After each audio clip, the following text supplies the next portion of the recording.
Hermoso para estar juntos. Estamos disfrutando de la mañana desde temprano, escuchando, disfrutando de la palabra de Dios. Y ahora vamos a seguir con nuestro estudio en el Evangelio de Mateo. Así que si tenés tu Biblia, quiero que la abras porque en este momento yo no soy lo importante, soy solamente la voz, pero lo que tenés que escuchar es la palabra de Dios. Y quiero que vos la veas ahí mismo, en tus propias manos, en la palabra de Dios, cada detalle de lo que vamos a estar estudiando juntos.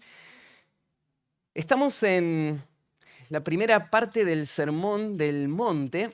Y la semana pasada hicimos una introducción y les conté un poquito de qué se trata esto de lo que vamos a hablar. Leímos las primeras palabras del capítulo que nos pusieron un poco en el contexto. Y el cuadro podríamos resumirlo así. Jesús inició su ministerio en la zona norte de Israel, en el mar de Galilea, y él viajó por todos los pueblos y ciudades de la región, predicando el Evangelio del Reino, enseñando en las sinagogas, exponiendo las Escrituras. Y en el proceso también llamó a algunos hombres específicos a quienes los llamó sus discípulos. Y ellos le acompañaban a todos lados, veían los milagros, escuchaban sus enseñanzas, recibían explicaciones específicas de algunos de los temas, tenían el lugar de privilegio del Señor. Y el Señor tenía como su intención formar a estos hombres para que después fueran sus voceros. Ellos tenían que ser el fundamento firme para todo lo que iba a venir en el futuro. Así que el Señor pasó mucho tiempo con ellos. Entre otras cosas, lo vemos al Señor acá, en el capítulo 5, que decidió alejarse de las multitudes, subir a un monte para estar a solas con Dios, tener tiempos para orar. Y después encontró a sus discípulos ahí y empezó una serie de predicaciones. Lo que tenemos en Mateo 5, 6 y 7 es un resumen de todo lo que el Señor habló ahí. En Lucas hay un resumen mucho más pequeño. Y los dos dicen lo mismo. Lucas no dice nada distinto a Mateo, solamente no da tanta información como Mateo. Y Mateo dice muchas cosas que en Lucas no están. Lo que podemos suponer es que Jesús aún enseñó muchas cosas más que no están acá tampoco. Si vos lees todo el sermón, te llevaría unos 10 minutos más o menos leerlo, y la predicación de Jesús duró más de 10 minutos. Muchos creen que puede haber durado varias horas, o algunos podrían haber llamado a esta sección, en vez de el sermón del monte, las predicaciones en el monte. Porque probablemente hubieron brechas de tiempo y el Señor dio más de una exposición que componen lo que tenemos acá. Jesús le está hablando a sus discípulos, pero hay una gran multitud que se reunió y que quiere escuchar también. Y Jesús no va a evitarlo.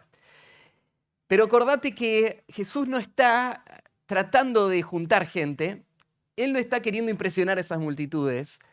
En cierta medida, Él está mirando sobre las multitudes y pensando en sus discípulos, y quiere instruir a sus discípulos en cómo se ve su reino. Él empezó a predicar el Evangelio, las buenas nuevas del reino, así que ahora hace falta explicar de qué se trata este reino, cómo va a funcionar este reino. Los primeros integrantes del reino están llegando, están asociándose con Cristo y diciendo: vos sos el rey, te vamos a seguir. Y ahora le toca al rey explicar qué significa ser su seguidor, qué significa ser su discípulo, qué significa estar en el reino y disfrutar de los beneficios del reino y llevar las responsabilidades del reino. ¿Cómo se ve un ciudadano del reino? Y de esto se trata el sermón del monte, o esta serie de sermones. Es una explicación de Cristo de cómo se ve la vida en el reino que Él vino a establecer en este mundo. Como decíamos, estas son las directivas para nosotros, porque esto es lo que pasó con nosotros también. Por medio de la fe y el nuevo nacimiento que describe ahí en Juan capítulo 3, ahora nosotros sí vemos el reino. Ahora sí nosotros estamos en el reino. Hemos sido trasladados del reino de las tinieblas al reino de su amado Hijo. Cristo es nuestro Rey. Y le tomamos así. Aunque todavía Él no vino a tomar el control de todas las naciones, Él es el Rey sobre su iglesia. Y nosotros vivimos estos principios. Estos principios no pueden vivirse fuera de este ámbito. Nada de esto puede ser verdad para alguien que no ha nacido de nuevo. Lo único que podría hacer esa persona sería fingir todo esto. Pero a Cristo no le interesa eso. Cristo lo confronta en este mismo sermón. Él va a hablar de la hipocresía de los fariseos, que son solamente una imagen, pero que en su corazón ellos están llenos de hipocresía. Entonces a Cristo no le interesa solamente un cambio social, un cambio administrativo, una cultura que funcione distinto. A donde Cristo está apuntando es al corazón. Él quiere transformar el corazón de su pueblo de tal manera que ellos puedan vivir a partir de ese nuevo corazón todas estas verdades. Y eso es lo que pasó con todos los que somos parte del reino de Cristo hoy. El nuevo nacimiento nos hizo parte de esta nueva forma de vida. Una vida totalmente distinta a la que antes tenías. Una vida que está gobernada ahora por un nuevo rey, con nuevas leyes que tienen que verse en un nuevo comportamiento. Y vos tenés que entender cómo funciona esta nueva vida. Porque esta nueva vida no es la vida anterior recargada o mejorada. Es una nueva vida, totalmente distinta. Así que estamos aprendiendo ahora en la primer sección, cuando Cristo nos hable acerca del carácter de su pueblo, cómo se ve el corazón de una persona que va a vivir todas las leyes que van a aparecer después. Estamos hablando del carácter, estamos hablando de elementos internos. Y a esto llamamos las bienaventuranzas, porque toda esta lista de 9 bienaventuranzas, todas comienzan con esta palabra, que es súper feliz, es bienaventurado. Y ahí va a describir Cristo a este participante del reino. Ahora, cuando Cristo nos explique cuáles son los valores del reino, la ética del reino y el quién es verdaderamente feliz, esto va a chocar con nuestra cultura. La semana pasada les dije que las primeras bienaventuranzas siguen el mismo patrón y el mismo orden que tenemos en Isaías 61. Déjenme leer este pasaje para que lo tengan fresquito en su mente. Cuando Jesús empezó a predicar, él fue a la ciudad de Nazaret, a la aldea, y se paró en la sinagoga y leyó este texto. Y después él dijo que este texto, él lo vino a cumplir. Y miren lo que leyó el Señor.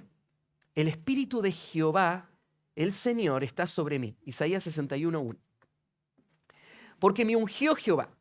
Me ha enviado a predicar buenas nuevas a los abatidos, a vendar a los quebrantados de corazón, a publicar libertad a los cautivos y a los presos apertura de la cárcel, a proclamar el año bueno de la voluntad de Jehová y el día de venganza del Dios nuestro, a consolar a todos los enlutados, a ordenar que a los afligidos de Sión se les dé gloria en lugar de ceniza, óleo de gozo en lugar de luto, manto de alegría en lugar del espíritu angustiado, y serán llamados árboles de justicia, plantío de Jehová para gloria suya. Esto es lo que Cristo vino a hacer. Él vino a un mundo quebrado, agobiado, angustiado, enlutado. Y Él vino para transformar todo eso. Así que Él le va a hablar a estas personas. Leíamos la semana pasada la primera de las bienaventuranzas. Déjenme leer del versículo 1 de nuevo hasta el versículo 4, que es el que vamos a estudiar ahora. Así lo repasamos. Y dice así: viendo la multitud, subió al monte y sentándose vinieron a él sus discípulos. Y abriendo su boca les enseñaba diciendo: bienaventurados los pobres en espíritu, porque de ellos es el reino de los cielos.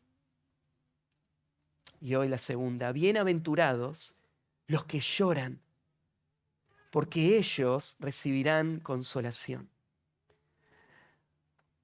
Cuando veíamos la semana pasada, la primera bienaventuranza, veíamos que la persona que va a disfrutar de la relación con Dios, el favor de Dios y todas las bendiciones del reino, es la persona que tiene este discernimiento, que puede verse como Dios lo ve y verse en la miseria, verse sin nada que aportar a Dios, verse totalmente necesitado del favor de Dios.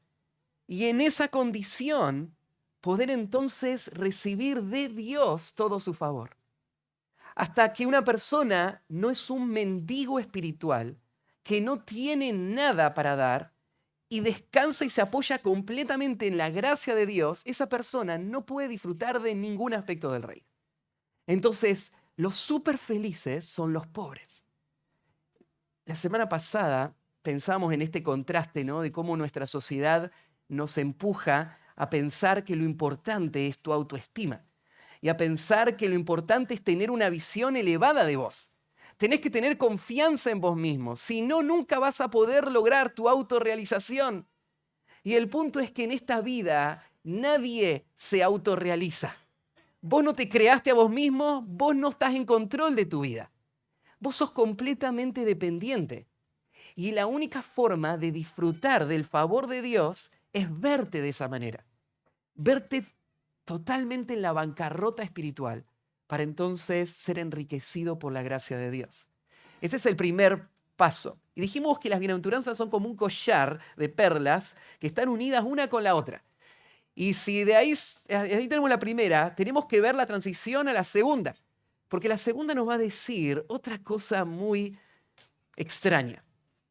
Nos va a hablar no solamente del discernimiento de una persona que se ve pobre, porque se entiende pobre, acá va a hablar de las emociones, porque va a hablar de una persona que ahora va a llorar. Y tenés que hacer esa conexión. Esta persona va a llorar porque entiende su condición. Entiende el estado desesperado en el que está.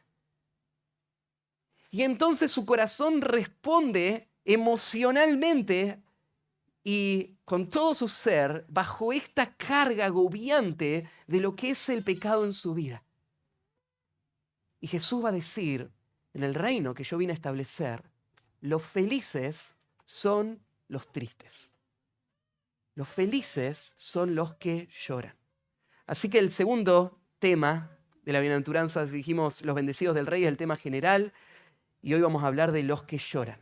Los que lloran son los bendecidos por el rey. Ninguno que no llore va a disfrutar jamás de ninguno de los beneficios del reino. Y este es el tema. Vamos a ver tres conceptos. El pasaje es muy corto. Bienaventurados los que lloran, porque ellos recibirán consolación. Lo primero que quiero que veamos es la paradoja del dolor. La paradoja del dolor.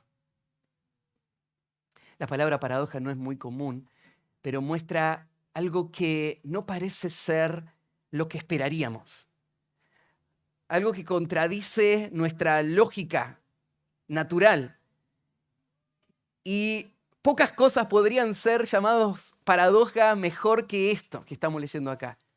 Porque estás diciendo súper feliz el que está triste. Estas cosas no son opuestas, no son contradictorias. No puede pasar esto. Y más en el mundo en que vivimos hoy. En el mundo en que nosotros vivimos hoy, nadie desea o busca la tristeza. Para ellos, el objetivo importante de esta vida es la felicidad. ¿Se acuerdan?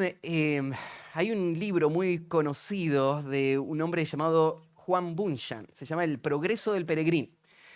Y por siglos este libro ha sido un clásico para los cristianos. Y narra el libro una historia, una analogía que compara la vida cristiana con el camino de un hombre que sale de la ciudad de destrucción y va a la ciudad celestial. y sale con una mochila pesada que representa los pecados de este hombre y la culpa por esos pecados, hasta que se encuentra en la cruz y en el pie de la cruz se desata la mochila y él encuentra esa libertad con la que ahora él puede seguir su camino yendo hacia la ciudad celestial. Mientras va en camino pasan muchas cosas que te hacen entender o pensar en la vida cristiana de una forma muy, muy gráfica, pero en un momento él pasa por un pueblo que se llama la Feria de la Vanidad. ¿Se acuerdan de esa escena? Cuando llegan, en el pueblo hay fiesta, hay juegos, hay música, hay diversión, hay comida. Y ni bien entran, vienen todos a querer venderle sus mercancías. Y todos se extrañan de que Peregrino con Cristiano, que iban los dos ahí caminando, no quieren comprar nada. Y se extrañan de estos. ¿Quiénes son? Nunca vimos nadie así. ¿Quién querría rechazar toda esta fiesta y esta alegría? Porque de eso se trata ese pueblo, de vender esta alegría.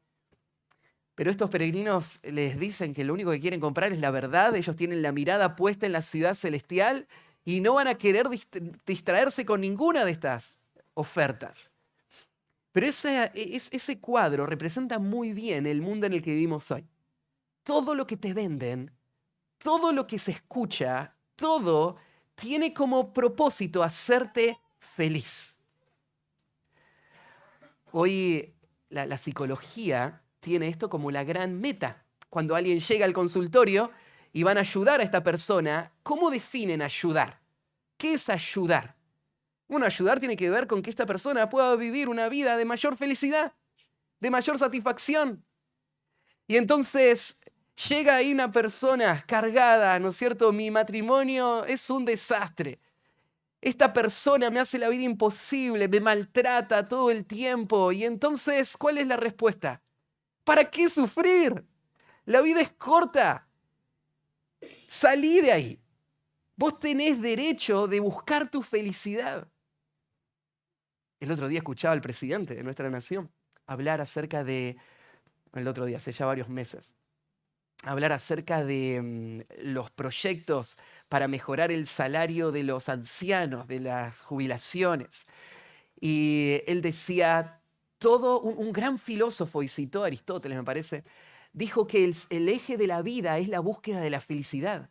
Todos tienen derecho de ser felices. Aún los ancianos tienen derecho. Y es la responsabilidad del gobierno ayudarles a que puedan lograr ese objetivo de ser felices. Y sí, la búsqueda de la felicidad no es algo de nuestro tiempo solamente. Si vos mirás en el mundo antiguo, había también diferentes propuestas de cómo lograr la felicidad. Tal vez los más conocidos eran dos escuelas de pensamiento, dos teorías distintas. Una era la de un hombre llamado estoico, los estoicos, y los epicúreos, seguidores de estos dos promotores, que buscaban la felicidad por dos caminos distintos. Por un lado, tenías los que decían, mira, para ser feliz, lo que tenés que hacer es hacer lo que te haga feliz y dedicarte con todas tus fuerzas a eso. Y no pensar en ninguna consecuencia o cómo afecte a ninguna otra persona, porque la felicidad es lo más importante. Así que entregate una vida de total desenfreno y buscá ser feliz. Por el otro lado, estaban los que decían, no, si vos te entregás a una vida de total desenfreno, no vas a ser feliz. Porque la vida va a traer dolor después, ¿no es cierto? Entonces, en vez de tomarte 10 litros de vino, tomate medio litro, pero del vino más exquisito y exclusivo que pueda haber. Para poder ser feliz tenés que tener dominio propio. Para lograr ese momento donde el deleite llega a su cúspide máxima y construir esos momentos. Para poder ser entonces súper feliz en ese momento. Y este era el otro camino, ¿no? Y vos ves, las cosas no cambiaron en nada. Eso describe a la perfección nuestro mundo. Vos ves, por un lado, el desenfreno y por el otro lado, la prudencia, pero que tiene como objetivo el mismo fin, tratar de ser felices. Estoy dispuesto a sufrir hasta cierto punto, pero para poder ser feliz. en otro aspecto, ¿no? En otra forma. La felicidad es el eje controlador de todo eso. El mundo busca la felicidad con todas sus fuerzas. Pero frente a esa realidad, las palabras de Cristo rompen todo ese modelo cuando dicen en Lucas capítulo 6 estas palabras tan aterradoras. Lucas 6:24. Dice así: mas ay de vosotros ricos, porque ya tenéis vuestro consuelo. Ay de vosotros los que ahora estáis saciados, porque tendréis hambre. Ay de vosotros los que ahora reís, porque lamentaréis y lloraréis. Todo eso que el mundo te presenta como la máxima aspiración, para Cristo se convierte en un ay. Y esta expresión ay, ¿no es cierto?, es una expresión de juicio. Es el anticipo de una gran tragedia, un gran dolor. Ser feliz no es el objetivo de esta vida. Es más, Jesús está advirtiendo sobre el peligro de ser feliz en esta vida para después solamente encontrar el tormento por toda la eternidad. Pero en nuestro corazón sigue esta presión. Hemos sido bombardeados a tal punto que hasta a nosotros nos parece absurdo y contradictorio lo que Cristo dice cuando dice felices los tristes. Claro, no somos masoquistas. No queremos torturarnos, ni Dios quiere torturarnos. Así que vamos a tener que desarmar esta idea un poquito más. ¿A qué se refiere Jesús con esta bienaventuranza? Como saben, bienaventurado, lo explicamos la vez pasada, no significa lo mismo que feliz. Porque feliz tiene que ver con circunstancias, con el momento. Estados anímicos que van y vienen. Bienaventurado es una relación con Dios que me hace poder participar del gozo de Dios. Ahora y por la eternidad. Hoy, en medio de un mundo de oscuridad y de pecado, y en el futuro, libre de ese pecado, cuando ese gozo sea completo. Pero el gozo de estar en la presencia de Dios, en una comunión con Dios, tener el favor de Dios, tener las promesas de Dios, tener seguridad en Dios, a eso se refiere súper feliz. Esa es la persona que ganó. Esa es la persona que tiene todo. Y entonces Jesús usa esta expresión, súper felices los que lloran. Súper felices los que lloran. La palabra lloran acá se usa casi exclusivamente para hablar de una persona en el luto de haber perdido a un ser querido. Esta palabra llora no tiene que ver con algo superficial, una tristeza general, sino con una agonía en el espíritu, como estar frente al féretro de tu hijo, de tu único hijo, como se usa esta palabra algunas veces. Esa clase de dolor es la que está hablando Jesús acá. Y él está diciendo, es súper feliz, es bienaventurado la persona que tiene esa clase de dolor. Ahora, esta vida está llena de dolor, ¿no? La gente sufre en muchas maneras. Quiero decirte la forma en la que no está usando Jesús esta palabra, sufrir. Jesús no está usando la palabra sufrir para hablar del dolor que una persona siente cuando sus intereses son afectados y él está perdiendo lo que tanto ama. Este es el dolor que define lo que pasa en este mundo. Este mundo no conoce el amor sin Cristo. Todo lo que hay es amor propio, es egoísmo. Cada vez que el mundo experimenta el dolor, este dolor está relacionado con sus intereses. Te voy a dar algunos ejemplos. En Apocalipsis, capítulo 18, versículo 11, hay un juicio con el que Dios va a destruir la gran ramera, la Babilonia antigua, la falsa religión del mundo. En Apocalipsis 18, versículo 11, y se hace esta mención. Y los mercaderes de la tierra lloran y hacen lamentación sobre ella. Todos están mirando el juicio que vino sobre la falsa religión y están llorando. No, ¿qué pasó? ¿Qué tragedia? Algo terrible pasó. ¿Pero por qué lloran? Lo dice en la segunda parte. Porque ninguno compra más sus mercaderías. ¿Saben por qué lloran? Porque ya no pueden seguir con sus vidas de idolatría. Ya no pueden ganar sus propios intereses de esta manera. Entonces lloran.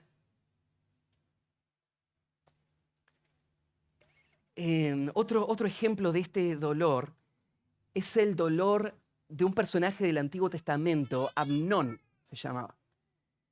Este hijo de David, en un momento, deseó tomar a su hermana como mujer. Y esto no era permitido por la ley. Y entonces él lloró. Lloró amargamente porque no podía tenerla. Ahora, ¿de dónde viene ese llanto? Ese llanto viene de un hombre dominado por su pecado que quiere cometer incesto y no puede tener lo que su corazón tanto desea. Es el mismo dolor de otro hombre. ¿Se acuerdan el Acab, el rey de Israel? Que en un momento él quiere quedarse, ve una tierra, una propiedad que le encantó. Y va y le habla al dueño de la propiedad y le dice, vendémela, te la compro. Y el dueño de la propiedad, no te la voy a vender. Y él empieza a insistir y no hay forma, no lo puede convencer. Así que, ¿qué pasa? Se enoja, se entristece, se deprime. Mi vida no tiene sentido. Pero ¿por qué está llorando este hombre? ¿Por qué está tan afectado? ¿Por qué todo su mundo se desborona, ¿no es cierto? Y la vida es tan difícil. Es porque estos deseos controlan todo su ser. Y entonces llega ahí su amada esposa, una mujer tan tierna y amorosa, que le dice, vos sos el rey, mándalo a matar y quédate con la propiedad. ¿Qué problema hay? No se me había ocurrido. Así que lo hacen. Claro, lo que pasa con este mundo es que vos no sos el rey, ¿no? Entonces, ¿sabes por qué llora la gente? Porque el peso se devalúa. Llora porque sus propiedades las están perdiendo. Lloran porque no pueden lograr sus negocios. Lloran por envidia, lo que otros tienen y ellos quisieran tener. Lloran porque este mundo es difícil, porque hay enfermedades y voy a morir temprano. ¿Pero por qué lloras? No voy a poder seguir disfrutando. No voy a poder lograr mis propósitos, no voy a poder lograr mis metas, mis planes. Eso es lo que le hace llorar. Es ese ejemplo que yo he dado muchas veces, esa madre que pierde a su hija en el medio de la estación de tren, que cuenta C.S. Lewis, y la búsqueda desesperada, ¿no es cierto? Y al final, después de llorar y gritar por todos lados, la encuentra. Y la abraza a su hija y dice, ¿cómo me pudiste hacer eso? ¿Cómo seguiría viviendo si te pierdo? A esta madre no le importaba que su hija muera. Lo que le importaba era el dolor que iba a venir si ella la perdía. Este es el llanto de este mundo. Es un llanto basado en sus propios deseos, en sus propios intereses. Ese llanto no te hace bienaventurado. Ese llanto, ¿sabes lo que hace? Te hunde en la depresión. Ese llanto te destruye. Ese llanto destruye a los que están a tu alrededor. Ese llanto te lleva hasta la destrucción misma. Jesús no está diciendo bienaventurados los que sufren en ese sentido. Pero ¿en cuál sentido lo está diciendo? Entonces, veamos los que lloran. En primer lugar, la paradoja del dolor. En segundo lugar, la aprobación divina del dolor. Dios no quiere torturarte. Él no se alegra en el dolor. Pero Dios va a demostrar que el mayor bien imaginable para el hombre atraviesa indefectiblemente el dolor. Y si tu objetivo es ser feliz, no vas a poder disfrutar de los beneficios del reino, que solamente son para los que lloran. ¿Cuál es la clase de dolor? El dolor obviamente no tiene que ver con las cosas físicas. Leíste el primer versículo y te acordás en la primera bienaventuranza, bienaventurados los pobres. Y vimos que pobres ahí no se refiere al que no tiene dinero, porque hay gente que no tiene dinero que va a ir al infierno igual, que no son parte del reino. No está hablando de que los pobres tienen el reino, en ese sentido, está hablando espiritualmente. Y acá cuando habla bienaventurados los que lloran, no tiene que ver esto con una relación a las cosas naturales que todos tenemos que enfrentar. No está diciendo bienaventurados los que le pasan cosas difíciles, porque ya pagaron por sus pecados acá y van a ir al cielo, como muchos piensan. Sufrir en esta vida no te ayuda en nada si no tiene que ver con este principio espiritual que el Señor está señalando. Entonces, ¿qué significa? ¿Cuáles son los enlutados que son los verdaderamente felices? Este lamento se refiere a algo espiritual. A lo que se refiere,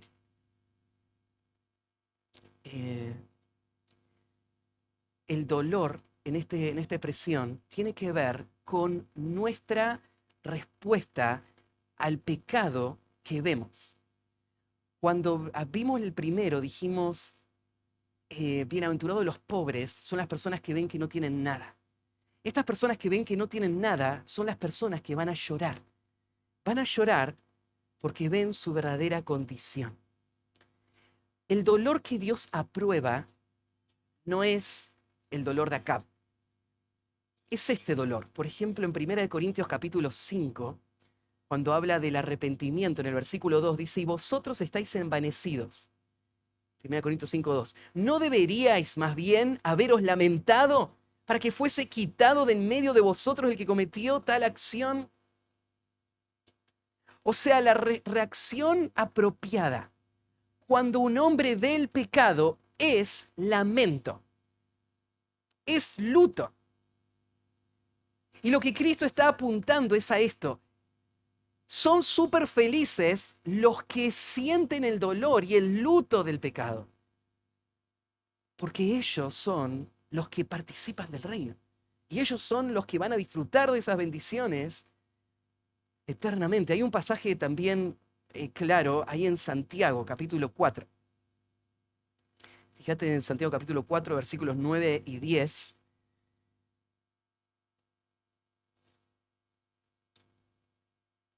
Santiago está confrontando a los ricos. No por ser ricos, sino porque la avaricia de estos hombres estaba oprimiendo a gente y en una forma ilegítima estaban aprovechándose de la pobreza para enriquecerse ellos. Y esto mostraba el juicio que estaba por venir. Y entonces, ¿qué puede hacer un rico? ¿Qué tiene que hacer un rico que se ve en esa condición y se da cuenta del pecado que está dominando su vida? Y Santiago le advierte y le dice de esta manera, afligíos y lamentad y llorad. Tres cosas, afligíos, lamentad y llorad. Santiago no está hablando de un llanto falso, superficial para cumplir con un requisito. Él está diciendo el camino a la restauración pasa por el dolor, la angustia de ver el pecado, de darse cuenta de la gravedad de ese pecado. Lloren. Vuestra risa se convierta en lloro y vuestro gozo en tristeza. Humillaos delante del Señor y Él os exaltará. Lo que Santiago le diría a este mundo de pecado es: cállense, apaguen la música, dejen la fiesta, todos pónganse a llorar. Porque esta música lo único que hace es ensordecer sus oídos del clamor de Dios a la salvación. Endurecer sus corazones para pensar que todo está bien cuando no está todo bien. Se ríen ahora y van al tormento después. Lloren ahora. Lloren por sus pecados. El Señor va a ser misericordioso y les va a salvar, pero sin llanto no hay esperanza.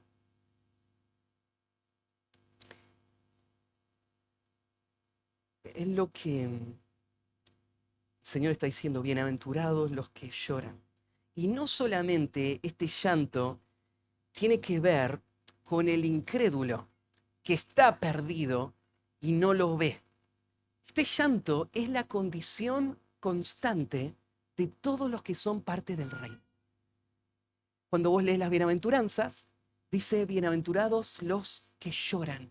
Y ese es un participio en tiempo presente que da el sentido del aspecto continuo. Bienaventurados los que lloran constantemente. Los que lloraron cuando vieron su condición y los que se mantienen llorando. Los que se mantienen en agonía sobre su propio pecado porque el pecado todavía no fue erradicado. Y todo creyente ama la santidad y cuando ve su pecado, su corazón se carga, se agobia, se quebranta. No así el hipócrita. El hipócrita solo se ocupa de que su pecado no sea descubierto. Solo se preocupa de las consecuencias que vendrían por ese pecado que hizo, pero no le molesta el pecado. Pero son súper felices los que lloran constantemente.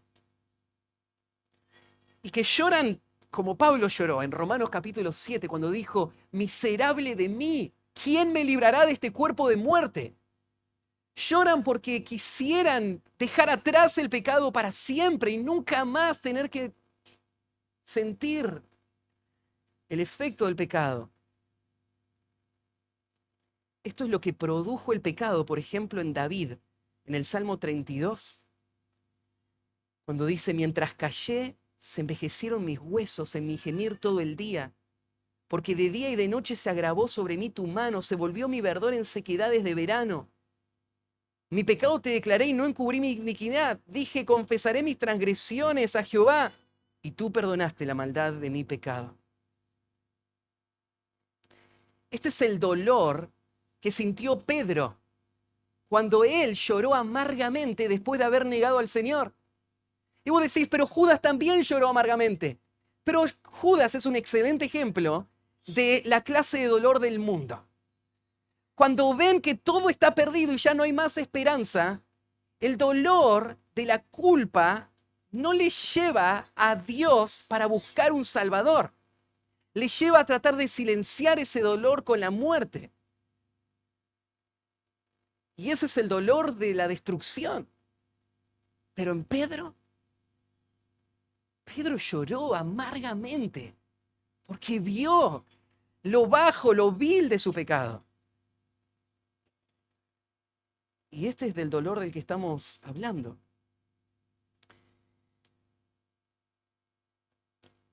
Este dolor, entiendo de que no solamente tiene que ver con lo que vi en el momento de mi salvación y sentí el dolor del pecado, con lo que veo constantemente hoy, a medida que enfrento mi pecado, sino que este dolor en relación al pecado también se expresa o se relaciona con lo que veo en mi entorno por el pecado. Cuando veo el juicio de Dios sobre el pueblo de Dios, que de forma inminente está por llegar, eso se expresa en dolor. Vos ves esto en Jeremías, capítulo 9, versículo 1, cuando Jeremías, que se le conoce como el profeta llorón, que escribió el libro de Lamentaciones, va a mostrar el dolor cuando uno ve el pecado del pueblo de Dios. Y él dice, oh, si mi cabeza se hiciese aguas y mis ojos fuentes de lágrimas, para que llore día y noche los muertos de la hija del pueblo, de mi pueblo. Ya no me alcanzan las lágrimas. Desearía poder que mis ojos salgan como chorros, como fuentes, para expresar la angustia de mi corazón. Y este es un hombre que entiende el pecado, entiende la gravedad del pecado y llora. Esta es la forma en la que Jesús lloró también en su ministerio, la mayor cantidad de veces cuando se ve a Jesús en angustia, cuando ves, por ejemplo, a Jesús frente a la tumba de Lázaro. Jesús no es que, ahí dice, Jesús lloró. Y no es que lloró porque había muerto su amigo, porque lo iba a resucitar. O sea, no estaba triste por la muerte de Lázaro. Él veía el entorno, él veía la incredulidad, él veía la dureza del corazón y llora en ese lugar. Jesús llora de esta misma manera cuando está frente a Jerusalén.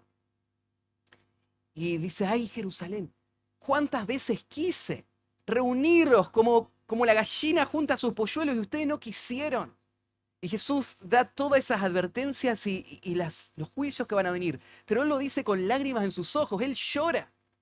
Él llora por el pecado, no solamente Jesús nunca pecó. Entonces Él no llora por sus pecados. Pero Él llora por lo que el pecado está haciendo en el pueblo y el juicio inminente que viene.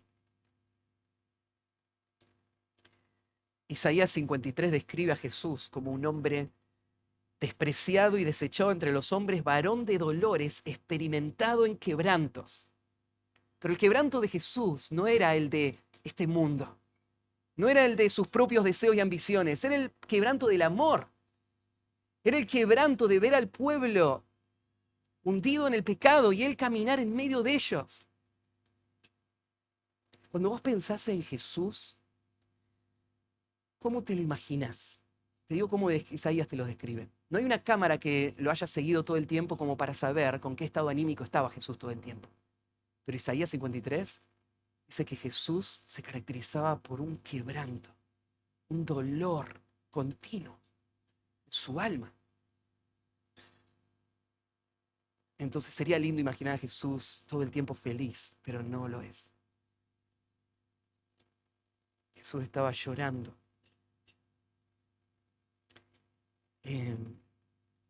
También ahí en Hechos 20:31, Pablo habla de su llanto cuando él hacía el ministerio. Y él dice, por tanto, velad, acordándoos que por 3 años, de noche y de día, no he cesado de amonestaros con lágrimas a cada uno. Pablo hacía su ministerio con lágrimas. ¿Por qué con lágrimas? Bueno, él se sentía responsable por esta gente y él veía el pecado, el dolor que el pecado causaba, las consecuencias del pecado, los peligros del pecado, los falsos maestros que estaban acechando, y Pablo lloraba. Lloraba porque entendía lo que es el pecado. Yo creo que hoy el pueblo de Dios necesita llorar más.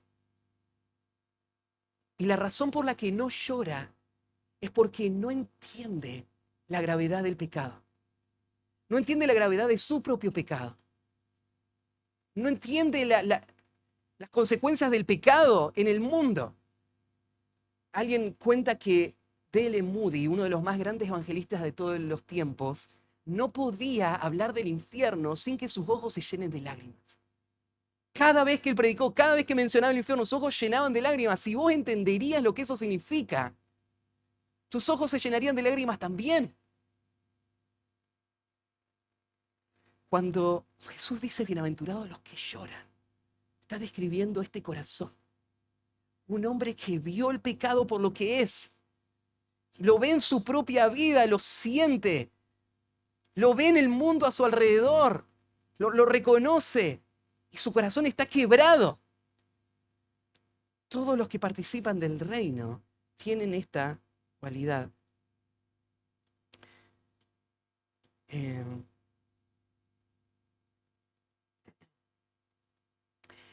el último concepto que que lo pensemos juntos en cuanto al llanto, tiene que ver con el llanto de la persecución.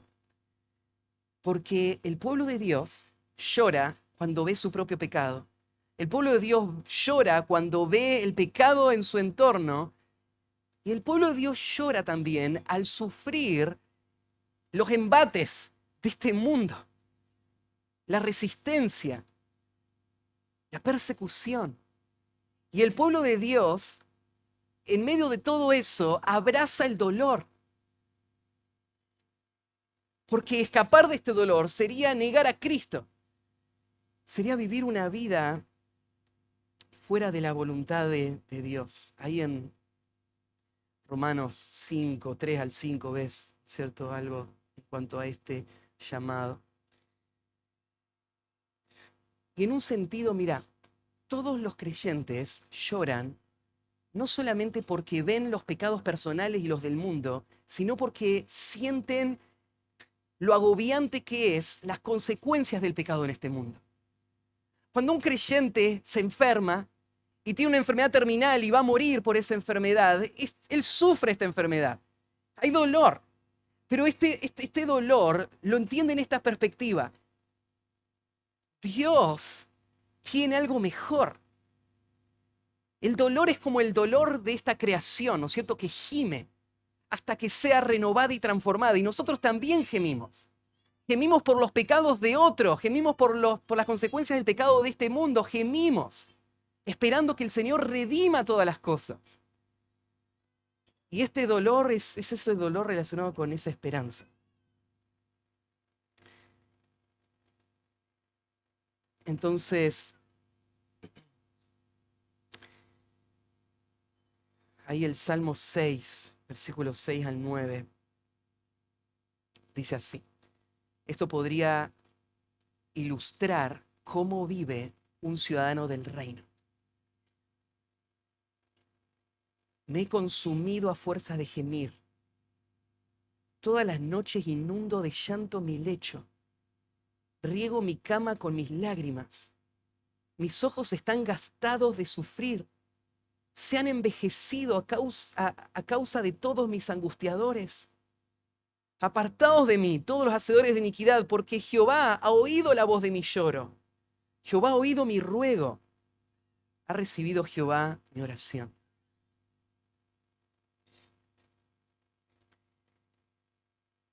Decía al principio, la iglesia no está llorando. Y eso es un mal síntoma. Porque Jesús dijo que de los que lloran es el reino. Pensá en cuánto impacta esto la forma en cómo predicamos el Evangelio.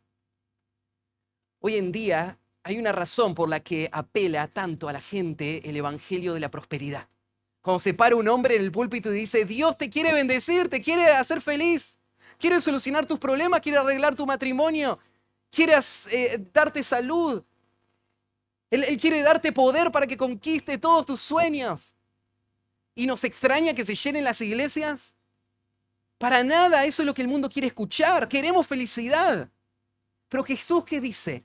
Bienaventurados los que lloran. Ninguno de ellos que no llora va a jamás ver el reino de Dios. El reino de Dios es para los que lloran.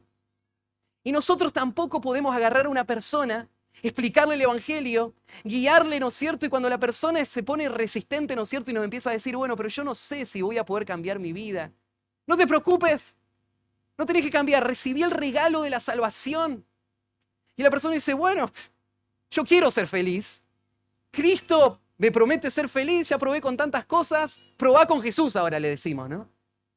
Bueno, pruebo con Jesús para ser feliz también. Hago la oración, ¿qué tengo que hacer? Cumplo con lo que vos me digas. Y esa persona se va al infierno, porque nadie que no llora va a ver el reino de Dios. Ahora, personas lo pueden manifestar distinto, no es que tiene que salir lágrimas de sus ojos, pero tiene que tener un corazón quebrantado, tiene que ver su pecado, tiene que dolerse por su pecado, tiene que querer abandonar su pecado, tiene que clamar por misericordia. Los que lloran, y no solamente ese día, el resto de su vida va a llorar. Va a llorar por su corazón y gente viene a nuestra iglesia y dice, yo no quiero ir ahí. Solo hablan de pecado. Y entiendo por qué no quieren venir. Lo entiendo. Porque en este mundo todos buscan la felicidad. Pero el mensaje de Cristo, ¿cuál es? Súper felices los que lloran. Sos uno vos de los que lloran. Bueno, esta promesa es para vos. Entonces venimos al último punto. Hablamos de la paradoja del dolor. Después la aprobación divina del dolor. Gracias, Edu. En tercer lugar, vamos a hablar de la bendición del dolor. ¿En qué manera va a ser feliz esta persona? El dolor no se va a ir. El dolor va a seguir. en todas sus formas. Pero acá usa expresión, porque ellos, y acá se está refiriendo a ellos que lloran, ellos y solo ellos recibirán consolación. En la primera bienaventuranza, el verbo estaba en tiempo presente, de ellos es el reino de los cielos. En la segunda bienaventuranza, el verbo está en tiempo futuro. ¿Ellos reciben consolación? No. Dice, ellos recibirán consolación. Claro que hay un aspecto presente de la consolación, del perdón y de la salvación. Pero Cristo está enfocando que la consumación de la bienaventuranza está ya delante. Y lo que tenemos que hacer es como Cristo. Por el gozo puesto delante de él, sufrió la cruz, menospreciando el oprobio, y se sentó a la diestra del trono de Dios. Y nosotros vamos a atravesar un valle de muerte con el Señor a nuestro lado, a donde Él va a poner una mesa delante de nosotros. Pero el dolor va a estar. El dolor intenso de tener que combatir con nuestro pecado día y noche. El dolor de querer servir y acompañar a nuestros hermanos para que ellos luchen con el pecado y tengan victoria sobre el pecado. El dolor de un mundo hostil. El dolor de las consecuencias de este mundo lleno de pecado. El dolor de nuestras enfermedades, en las muertes a nuestro alrededor. Todo eso nos va a agobiar. Pero bienaventurados los que lloran, porque ellos recibirán consolación. Y ese cuadro final lo podemos ver en Apocalipsis 21, versículo 4, donde dice que enjugará Dios toda lágrima de los ojos de ellos. Y ya no habrá más muerte, ni habrá más llanto, ni clamor, ni dolor, porque las primeras cosas pasaron.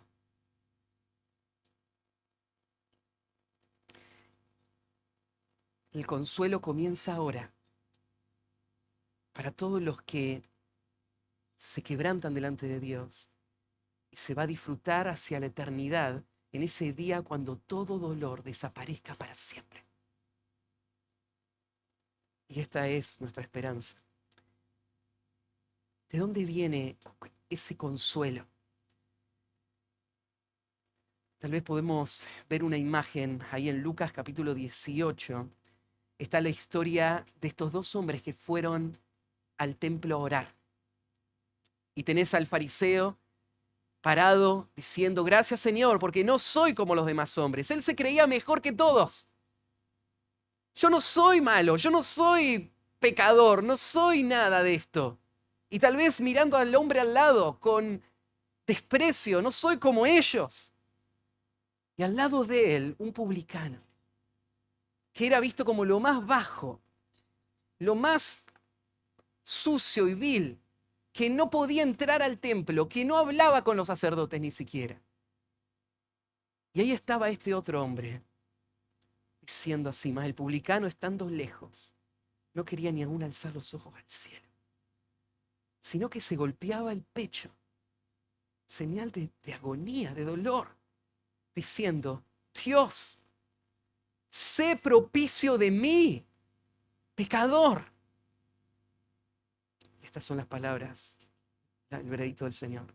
Os digo que éste descendió a su casa justificado antes que el otro. Porque cualquiera que se enaltece será humillado, y el que se humilla será enaltecido. David lo dice en el Salmo 32, también en el versículo 1, bienaventurado aquel cuya transgresión ha sido perdonada y cubierto su pecado. Bienaventurado el hombre a quien Jehová no inculpa de iniquidad y en cuyo espíritu no hay engaño. Esa es la persona feliz. El pecado trae dolor, sí, debe traer dolor. Pero es a través de ese dolor que vos vas a disfrutar de la felicidad más grande, que es la felicidad del perdón. Es la felicidad de saberte perdonado. Y el Señor va a cambiar ese dolor en alegría, como dice en el Salmo 30, el versículo 11. Has cambiado mi lamento en baile. Desataste mi cilicio y me ceñiste de alegría. Eso es lo que el Señor hace constantemente en el corazón de su pueblo, que llora constantemente. Y es lo que Dios va a hacer perpetuamente. Esta promesa que veíamos en Apocalipsis no no está sobre la nada. Esto que se dice en Apocalipsis es el eco de todo lo que se decía en el Antiguo Testamento. Esta es la esperanza del pueblo de Dios. La esperanza no es vivir esta vida sin dolor. No es ser feliz en esta vida. Es poner sus ojos en ese día futuro en el cual no va a haber dolor. Y hay muchas herramientas para hacerlo. Mirá Isaías 25:8. Isaías 25:8. Destruirá a la muerte para siempre. Y enjugará Jehová el Señor toda lágrima de todos los rostros. Y quitará la afrenta de su pueblo de toda la tierra, porque Jehová lo ha dicho. Isaías 30:19. Ciertamente el pueblo morará en Sión, en Jerusalén. Nunca más llorarás. El que tiene misericordia se apiadará de ti. Al oír la voz de tu clamor, te responderá. En el 35:10. Y los redimidos de Jehová volverán y vendrán a Sión con alegría, y gozo perpetuo será sobre sus cabezas. Y tendrán gozo y alegría, y huirán, la tristeza y el gemido.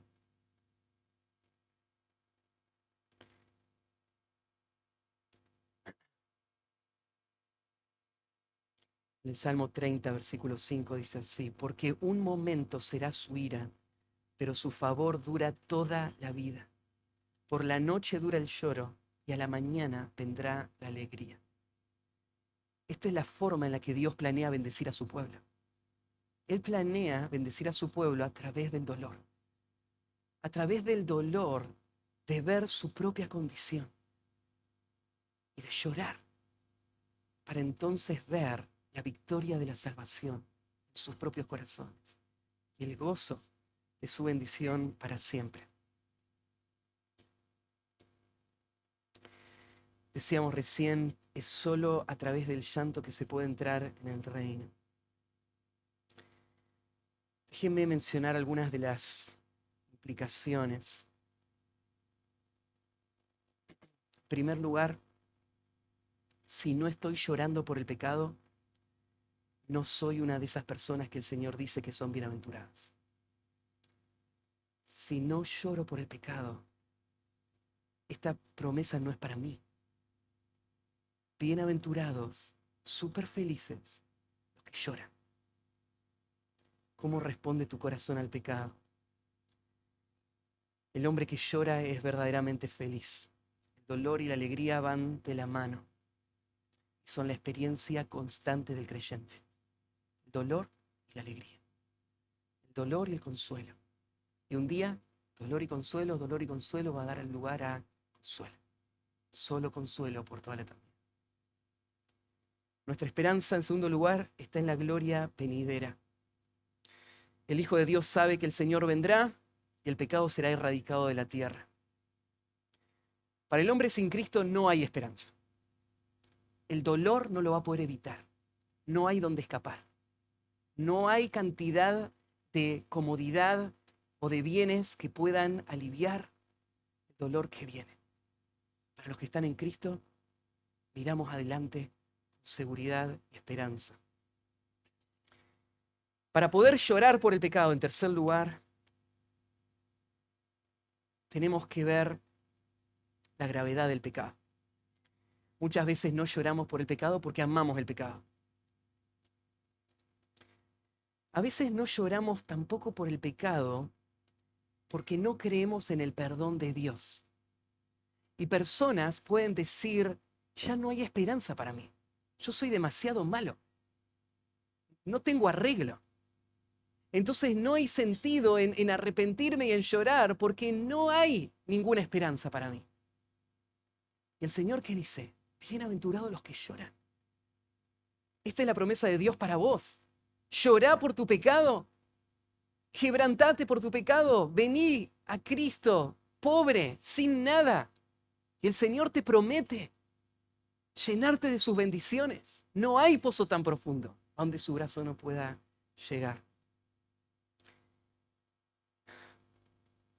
Para ver el pecado como Dios lo ve, lo que tengo que hacer es mirar a Cristo. Tengo que mirar la cruz. Tengo que mirar el precio que fue pagado por el pecado. El Hijo Santo de Dios muriendo en ese lugar de tormento y de vergüenza y llevando el pecado de toda la humanidad. Él es el cuadro. que vos tenés que traer a tu mente cada día frente a cada pecado que vos cometés. Para poder sentir dolor por tu pecado, vos tenés que examinarte a vos mismo. Si vos vivís una vida casual y superficial, sin reflexión, no vas a sentir el dolor por tu pecado. Como mínimo nos enseñaron, ¿no es cierto?, ahí antes de dormir, a hacer un repaso de cómo fue tu día y pensar en qué formas ofendía a Dios. Y en ese momento llorar por tu pecado. Pero esta debería ser nuestra actitud constante, todo el tiempo, evaluando nuestro propio corazón, llorando por nuestro pecado y encontrando el consuelo de Dios y la salvación. Isaías 55, versículos 6 y 7, puede ser el cierre de todo este estudio con un llamado. Buscad a Jehová mientras puede ser hallado. Llamadle en tanto que está cercano. Deje el impío su camino y el hombre inicuo sus pensamientos, y vuélvase a Jehová, el cual tendrá de él misericordia, y al Dios nuestro, el cual será amplio en perdonar. Deje el impío su pecado y venga a Dios con un corazón quebrantado, y el Señor va a tener misericordia. Él va a perdonar, Él va a bendecir nuestras vidas. Vamos a orar.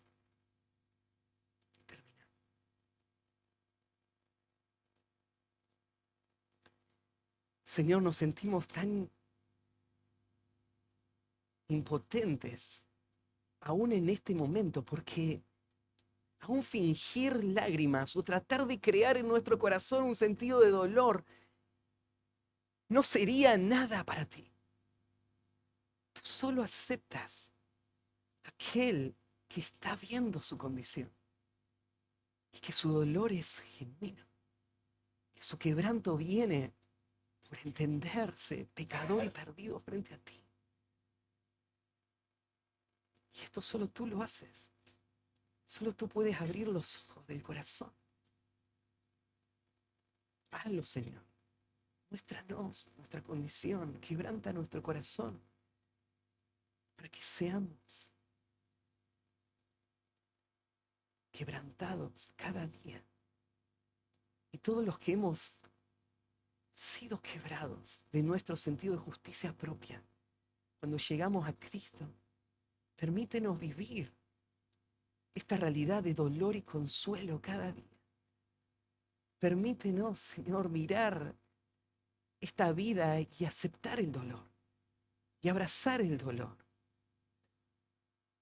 esperando con ansias el día cuando todo esto quede atrás. Señor, permítenos ser un modelo fiel de lo que tú describes acá. Y que cuando el mundo pueda ver a tu pueblo, a tu iglesia, pueda reconocer el contraste tan marcado con este mundo que busca la felicidad y este pueblo que llora, pero que un día va a ser consolado eternamente. Y que esto sea un testimonio para este mundo y un llamado a venir, a llorar, a ser salvos. Comiendo esto a ti, en nombre de Cristo Jesús. Amén.